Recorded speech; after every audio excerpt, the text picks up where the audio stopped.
Welcome to Real Flix Reviews, your like a book club for people hate reading. This month's theme is random, so James picked the movie Funny People, made in 2009, and he brings you movie news at the end of the program. This week we have Jonathan Charney, James Stevens, Ryan Preston. Hey, and the old guy's here. Hey there.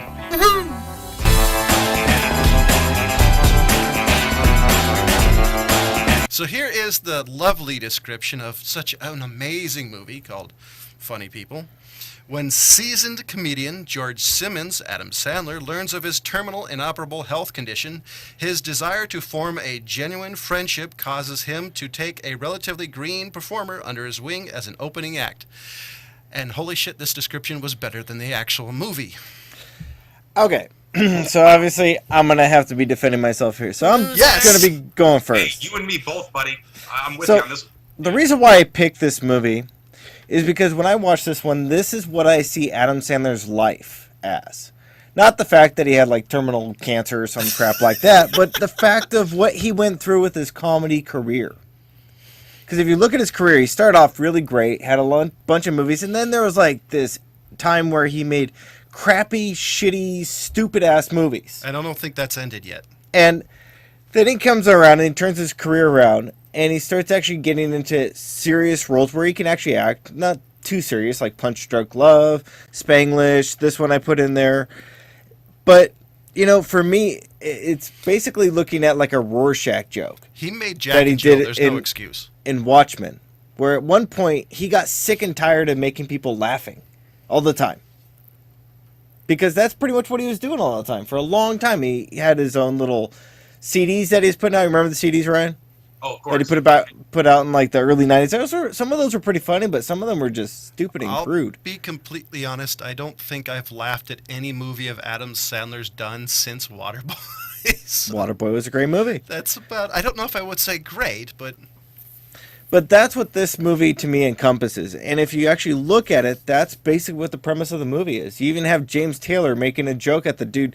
Can you make a joke without, including your dick? Do you ever get tired of talking about your dick? Yeah. Thank you. Exactly. That's exactly what it is. And that's what this movie is to me. It's saying what needs to be said about comedy. Comedy is not funny when it's complete and utter potty jokes and stupid grown men being stupid babies.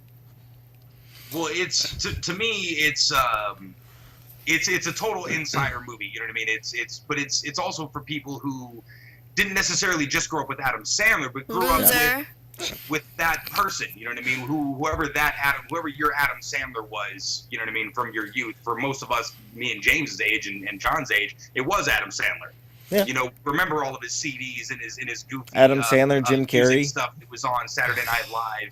And so, the first time seeing this movie, I'm pretty sure I Googled, was Adam Sandler sick? Because the shit just seems so real and so personal. You know what I mean? Like, not just this like disease part. That was almost kind of just the briefcase that kept the plot going along of how much this guy is unsatisfied with his life, where everybody around him thinks that he should be, terrifically happy with everything that's going on. And like you said, at some point in the movie, he's like, I don't like it, but I'm addicted to it probably. Yeah. It's a side of a celebrity that, I don't know, it humanized him more than I ever would have thought anything could. You know?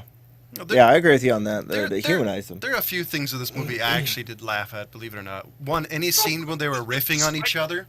The comedy, stand-up comedy scenes and the scenes where they're just crapping on each other, that was funny. Some of the stand-up comedy scenes. The other part I thought was funny when they're walking, when Seth Rogen was walking to Adam Sandler's garage, saw the cars and said, "Can you sell all these?" It's like, "I can make them all disappear." It's like, I don't want to do that. No, I don't want to do that either. that I thought was funny because those cars are multi. Well, what he said initially is, which one is his car? Yeah. Oh yeah. Okay, and the guy went, "What do you mean? They're all his cars." Well, look, I got into this argument with someone right after this game, and I think the title sort of... We're losing you. Slow down and speak clear. I'm speaking clear. It's a shitty internet connection. Okay. Wait. You before told us it was an amazing one. Because I think the title sort of threw them off. Like, it's called Funny People, so they're expecting this Adam Sandler goofy movie. You know what I mean? Those two things, the title and his name, sort of leads you down a road in your mind of what you're expecting. But IMDb says this is a dramedy. It is. It totally is. Oh, it is. I would agree with that. It's about comedians. It doesn't necessarily mean it's going to be, balls to the walls funny from end to end. I just want funny. It's a real inside look at the community of it, and how kind of shallow it can be at sometimes. Yeah, I like the fact when they were sitting around the table and they had a bunch of these comedians that we all know. I mean, there was Rob Reiner. There was what's his name? Everybody Hates Raymond guy. Mm-hmm. There was a bunch of those guys all sitting around the table, kind of joking around. Yeah, Paul Reiser. Yeah, that was the scene I liked, especially when at least you're better looking than this guy. So that was funny. One of the better scenes. But my problem with the movie was about an hour too long. I really believe that they could have condensed. I think you should add 30 minutes to that. All right, hour and 3 minutes. I really believe that they drug it out. There was an awful lot of added material that I think the movie would have been better if it was actually shorter. I don't even think I noticed, man. I sure did. I only became aware of the time like once or twice, but the story still felt like I had to keep. There was still something that I was waiting. I think the difference. Hold on. What I think for this is the difference between the reason you liked it and you think the timing's right is because you're kind of an insider. We're doing this show. Your thing is movies. You like movies, so you can absorb all of the material. For me, sitting back looking at it as, okay, now I want to look at this movie in a way that I can critique it. And yes, some of the material was funny, but some of it really went too long. Some of the scenes, I think, were just drug out to get this movie to 2 hours and whatever many minutes. For me personally, I actually liked the first half of this movie, up to the point when he was trying to rescue his former love interest from her horrible husband. That part to the end of the movie I hated because it was obvious, it was predictable, and it was boring as crap. I kind of agree with you on that, but what I get out of it is it shows how shallow and how self-centered he really was. True. Because he didn't care the fact that it was going to rip apart this family, and that's what Seth Rogen was there for. Because that's what Seth Rogen kept on being like, dude, do you not realize that you're going to tear apart this entire family? Yeah, he was the Jiminy Cricket. So I think that... a Jewish one. I will say that at that point, that could be drawn out a little bit too long. But I kind of go with Ryan on this one in the fact that I get lost in the story of this because I'm a fan of comedies. I really do. I like comedies. I like some of the classic things, but I don't think they need to be as crude as they've become. Oh, no, and that's one of the things I like about this movie in the sense that they throw all the crudeness of where comedy has gone into your face continuously in this movie. And you'll see that in a lot of the guys' stand-ups and the way they talk to each other, joke around with each other. And what that brings me back to is, I don't remember what roast it was, but Betty White came up and tore every last comedian up in one of the roasts. Yeah. Do you remember what roast that was? Is that Drew Carey? That was a Comedy Central roast for one. But it was during that stand-up. It was basically, isn't it cute how these comics have to swear? Back in my day, exactly. I had to suggest it. Well, what it goes to, it goes back to Richard Pryor really coming out and really making every other word's a cuss word or swear word. But at least his comedy was actually had some depth behind it. Was actually funny instead of. Well, his was fresh. I mean, this was new. Yeah. What he brought to comedy was funny. new. It's funny. He couldn't have gone to the point that the comedians are now and expected to go anywhere at that time. Right. He may have wanted to, but he couldn't do it. Not if he wanted to go anywhere with his career. I mean, Bob Saget, amazingly, the only reason why he ever had a career was because he got taken on Full House. The most unfunny son of a bitch ever.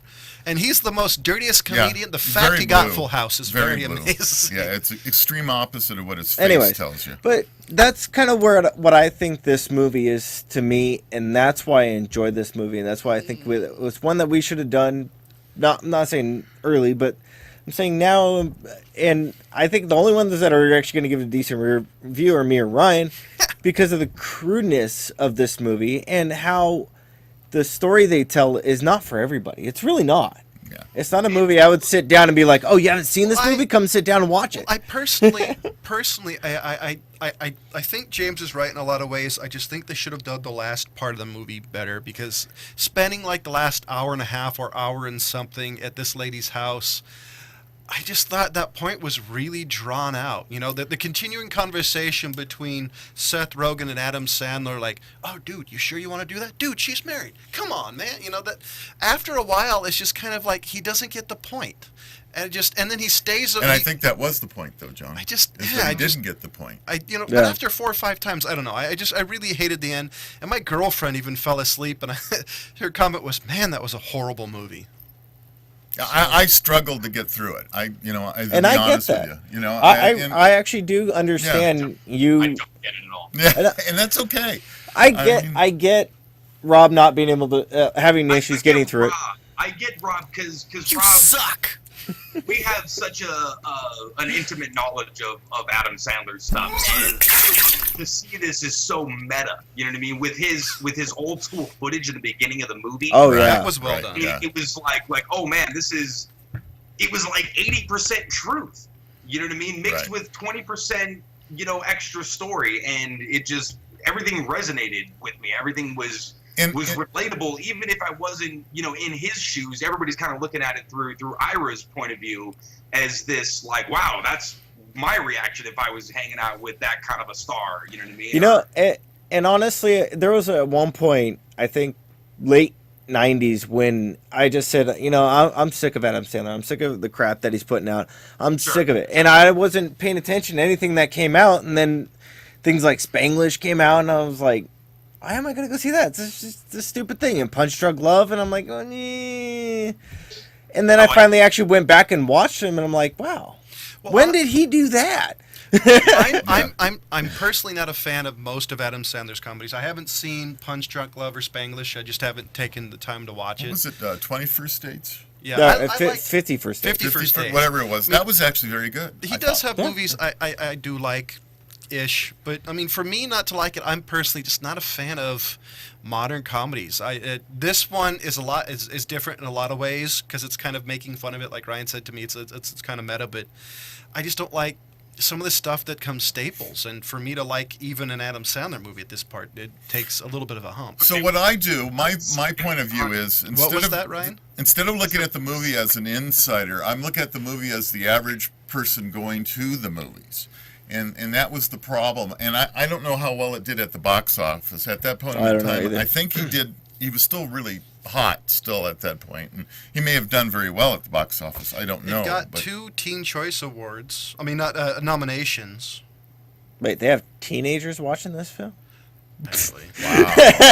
But I'm the wrong person to watch, since I saw Rambo when it came out. So Yeah.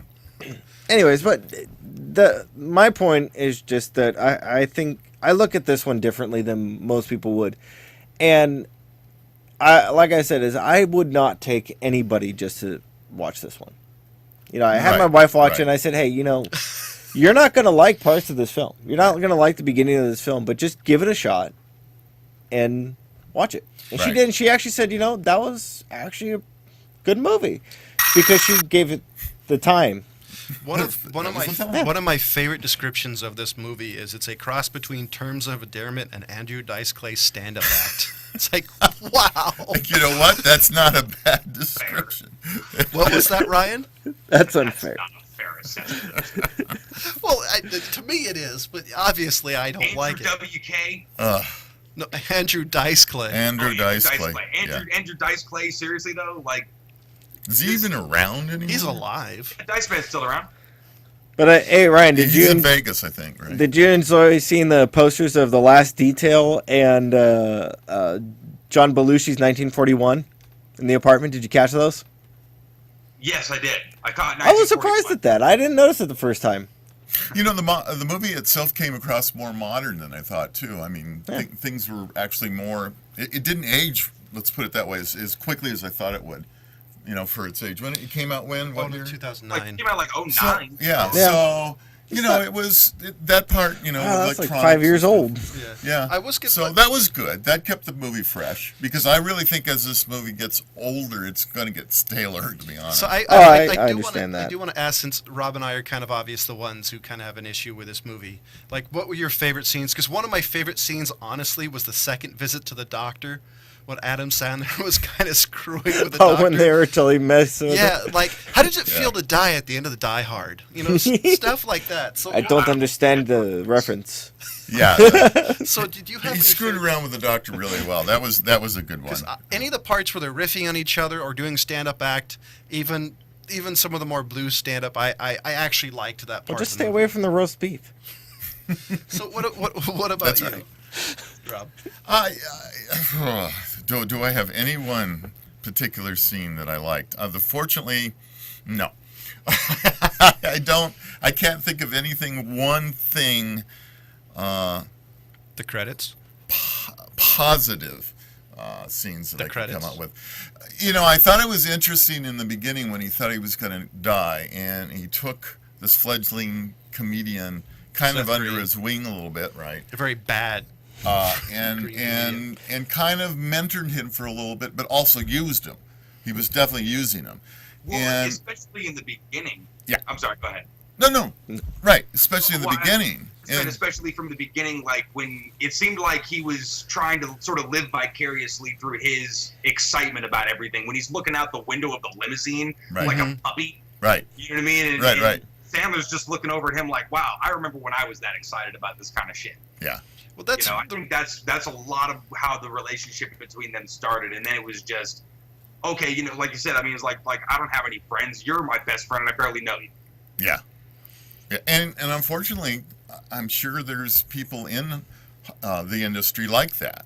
I mean, how would you like to be chased by this paparazzi that all these stars are constantly? You can't take the trash out in your house. that You was- can't Yeah, one walk guy anywhere. brought that up. Like, I can't go to Best Buy. Was that Eminem? That was Yeah, Eminem. yeah, That was one Yeah. of the more serious scenes of this movie that I actually thought was not only really well, but probably the only scene that'll age well. Well, if everybody actually knows who Eminem actually is, I yeah. love that scene, especially because Marshall Mathers. Yeah, because the party's like, Still man, you fucking shouldn't have taken Well, he that. didn't- Because I love the line, man, you shouldn't have taken the pill. That was your out right there. Well, It's like, he didn't oh. even know who Ray Romano was. Yeah. So, that's not saying much for Eminem anyway. Well, I Right? maybe Who that really says cares a lot, like good who taste. Ray Romano is? I don't like Ray Romano. I think that's. Ray Romano sucks. I think Yeah, that's I don't counting think for his Eminem good is taste. He doesn't have to do anything in his life. He's made his He's money. not in his demographic. I think Eminem could give a shit. That might be one of my favorite scenes. Although I was Yeah. going to mention, I don't know if, because you said like, oh, what's your, what do you think was the funniest scene? I really, it's hard for me to classify this movie just directly as a comedy. You know No, what I mean? It's a dramedy. Right. It's No, you're right. I don't. I don't know. It might be more of a drama because all of the moving parts of this movie were all built on the human emotion. yeah. And it was really fantastic writing. Sure, everybody loves the quippy remarks between the roommates, and I love Jason Schwartzman and Jonah Hill, and this was freaking awesome. And the chick whose name I wish I could remember. Oh, yeah, me too. Yeah. I liked her. Yeah, she was good. Aubrey Plaza, Daisy There you Danby. Daisy, yeah. Dan by Danby. So all of those moments were really cool, but I think it was just organic of the type of people that it were, that they were showing. I would say this had kind of like the later on series of the MASH TV show, where it became heavy drama with comedy elements. I think that fit. That's kind of what this was. Okay. Because this was mostly drama with comedy being the plot. Well, I think it's the juxtaposition. Like James brought up the Rorschach joke, the Pagliacci thing. It's the juxtaposition of funny people, and this is what your funny people are actually like. Yeah. Right. And Yeah. dude, I swear to God, it changed the way that I looked at like celebrities. Not like living in LA, you don't run into celebrities every 4 seconds. It doesn't happen. Especially where you live. Wait, you haven't met John Belushi yet? No, I'm still waiting. Damn. Still waiting. I'll keep hanging out near Man's Chinese Theater. You're gonna be there a while. I know. But I completely lost my train of thought. Sidetrack. You're I just welcome. remember seeing Laurel and Hardy at Universal Studios when I was a kid and being devastated when my parents told me that they were dead and that wasn't them. Aw. Devastated. Oh, Wow, Yeah, were you I parents imagine harsh? so. damn! I'm So- gonna be really mean. John Belushi's dead. Changed the way that I felt about I don't think I would ever go up to a celebrity and just say hi anymore, just because I don't know if, especially at a hospital, don't do that. It's like, hey, This can I is get true. can I get a photograph? Yeah. So I have to admit, I loved Mr. Hulk in this Eric Bana. I actually thought his it was kind of random. It was like I didn't particularly see a point to his character at times, but the ending part was There wasn't. amusing when he came out after the fight. I know exactly why this happened. It's bad karma. It's karma. Yeah. I guess I can't do. an Honestly, Australian my favorite accent. part of the movie was I when Adam Sandler's sitting there and he brings out that little tote of all his pills that he's going to take, Oh, and then yeah. he looks over at him and goes, "I want you to kill me." Yeah. I have a gun. I want you to take it. I want you to kill me. That was like the best part of the movie because I could Really? totally see myself doing that. Yeah. Yes, but would you I have can somebody totally who see would? myself needing to take the night to think about it. Yeah. But the question is, do you know somebody who'd go? Can you give me a day to think about it? I mean, I don't know anybody who would say yes. Well, actually, I know James, so he might actually give it some Well, thought. you know, when he sits there and kind of brings up the thing of like, dude, nobody knows that you're here. You know, you wipe your prints up, you're clean. Wasn't that the plot of Fletch? Jeez. Pledge. So, Anyway. Fletch. So Ryan, I gotta know, what do you give this movie? Okay, all the ball waxing I just did aside. Wow. That was for attack. We're all just that laughing aside, at you. That's all. I will totally disagree that it was a 45 minutes or an hour too long. I will give it that it might have been about 15, 20 minutes too long, More. but there's not much of very many scenes that I would like shave off. You know what I mean? Like, I think this movie played perfectly for all the moments that it had. And I was looking forward to what was coming next right up until the end. So, dude, this is a 5. I fucking love this movie so much. This is an awesome movie. It's something about it just spoke to me. I think you almost killed the old guy with that comment. Well, I almost have to make up for what he's about to give it. Well, So why I did it. let me understand our rating system somehow, okay? Because I'm back to this confusion. A 5. You say this movie, when you give a 5, that means it's an epic, Yeah. right? No. Yeah. Hold on. Yes. No, a 5 by our understanding is that it went above and beyond your expectations. It's written down. Above and beyond your expectations. Excuse me. I'm the one that wrote it down. I think Well, okay. So then I think our rating system sucks because I can't believe You you would. suck. I can't believe that you would give this movie a 5. So I just can't believe it. before the old guy gives his rating, okay. we're gonna save this for a little bit. James, what do you give it? You know, I'm still confused as to whether or not Ryan shaves or waxes his balls. Sounds Just painful. don't use Nair. Or if you do, please don't show us the what I think results. you find yourself a little bit, Excuse these ladies are me. really discreet. Sorry. Anyways, you know, I'm Hey. pretty much on the same thing with Ryan and the fact that I don't think this needs to be shaved down much. I do think that the waxed. whole scene about that, you know, with his ex-girlfriend and her, that whole thing just didn't need to be pushed as long as it did. I don't think that needed to happen.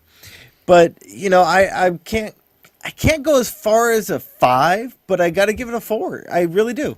Because for this, but that's because I'm a fan of comedies. I enjoy them, and I followed Adam Sandler's career. I don't expect anybody First of all, else I to go think there. We should strike John's rating from the record because he's not a fan of modern comedies. No, At all. but Why on earth would he be rating this movie? I'm gonna let go. I'm gonna let the old guy go last. I give this a 2 out of 5 because at least I laughed at a couple of parts. But to me, that was the best part of the movie. It wasn't a comedy. That was the best part. Period. Okay. And so, Rob? Well, okay, so it's easy for me because no, I'm it's holding close. up one finger, Ryan. If we had halves, it would be, but it is by far not the worst movie I have ever seen. So there's no way I'm going to give it a 1. But I really can't give it more than a 2. Because I could sit down and edit that movie with Jonathan, and I guarantee you I could knock an hour off of that movie and probably improve it. I guarantee think I would take the full 15 minutes off. But easily an hour. So you see, easily. I'm not surprised by your guys. Well, I am a little bit anyways, surprised by Rob giving it a 2, but So- I'm not surprised. So with that being said, ladies and gentlemen, to let you know, we do have a Facebook page. Please tell us what you think. Do you hate our review, our opinions? There's a movie you want us to do, or do you want to donate money Yes. to Real Flix Reviews? Let us know. Let us know if you're Team Ryan and James or Team John. As you drown out Ryan. And so now is the James news to see if he did a good job in picking movie news. So you're up.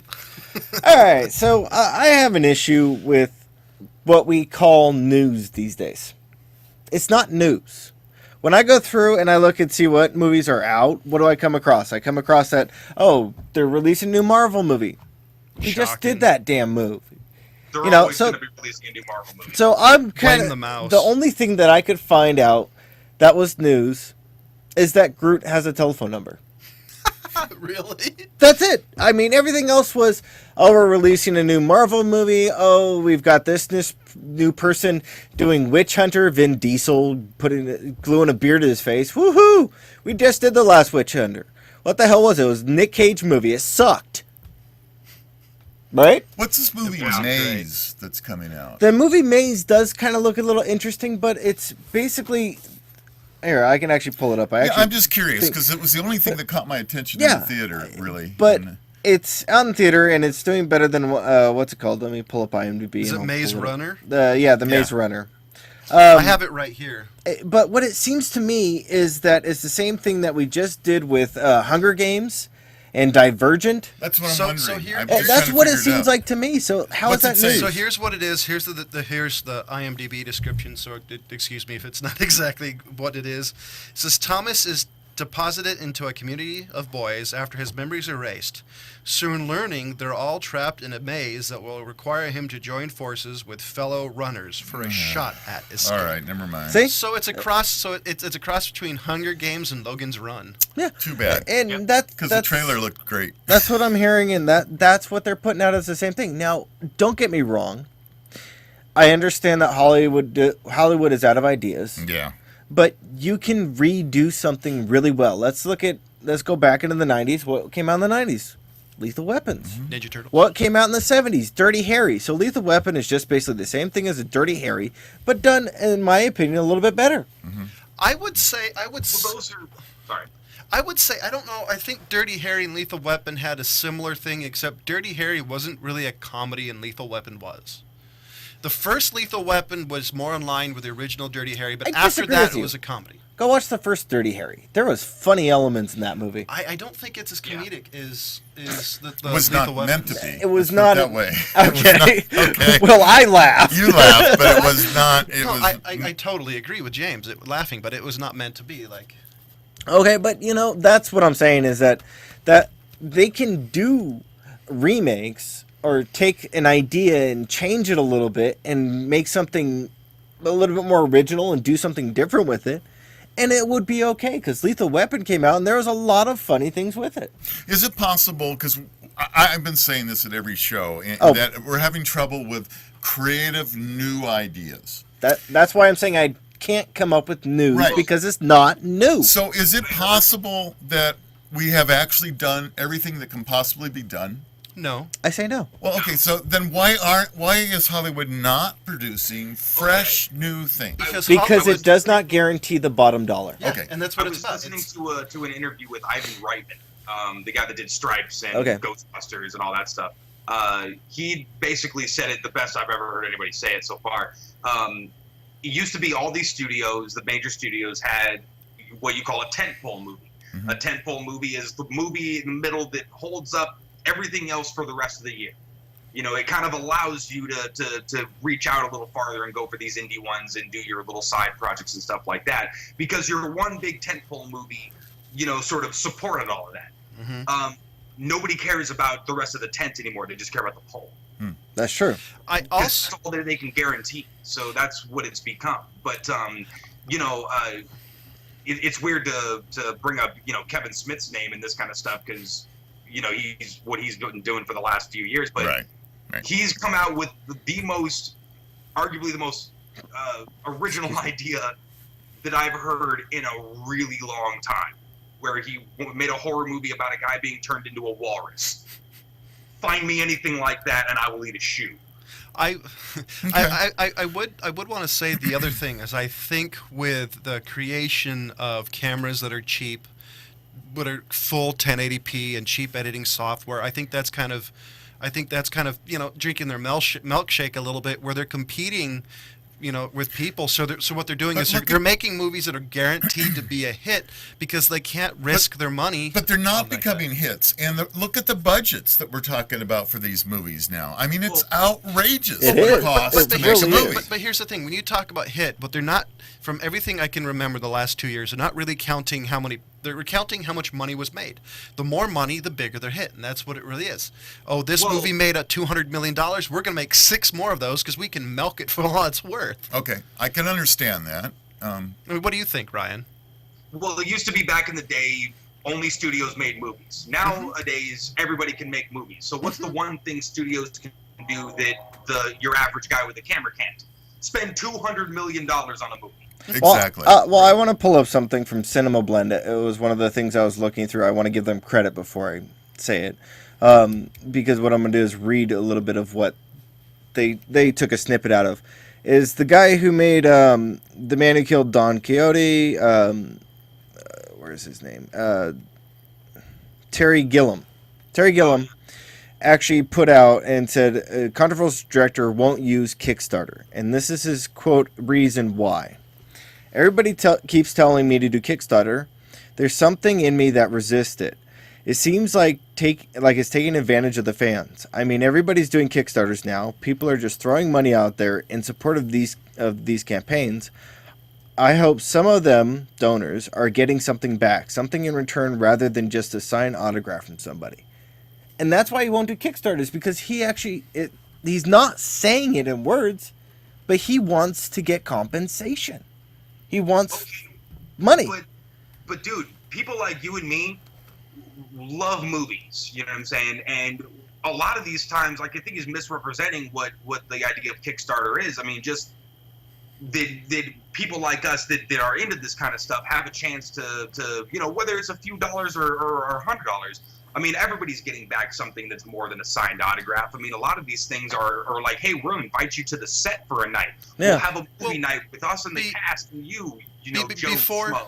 Before we, because we're running a little long. Sorry. I will say that as somebody who's donated to a few Kickstarters, here's the thing, because most people are going to donate anywhere from $5 to $20, and in that you get very little. You may get a signed autograph, maybe an 8x10, maybe a credit at the end where it's a little text that says thank you. Only generally people who pay thousands of dollars will get set visits, and I guarantee it'll be thousands of dollars. And I think that's the issue. I actually like the fact he said that, because for me, heck, I'd be happy with a name and a credit if it was something I really wanted to see. But I do have to agree with him that it's... All right, Old Guy Tech TV needs a Kickstarter. Yeah. Who's going to throw in some money? Right? So, Ryan... Okay, hold on. Before we take off, I think we do want to lost say...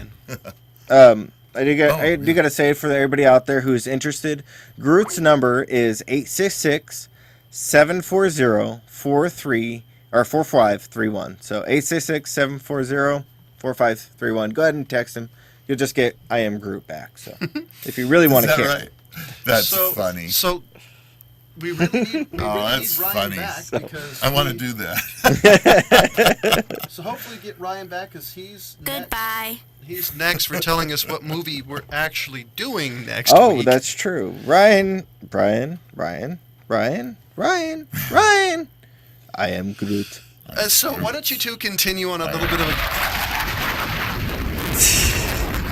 So, but Ow.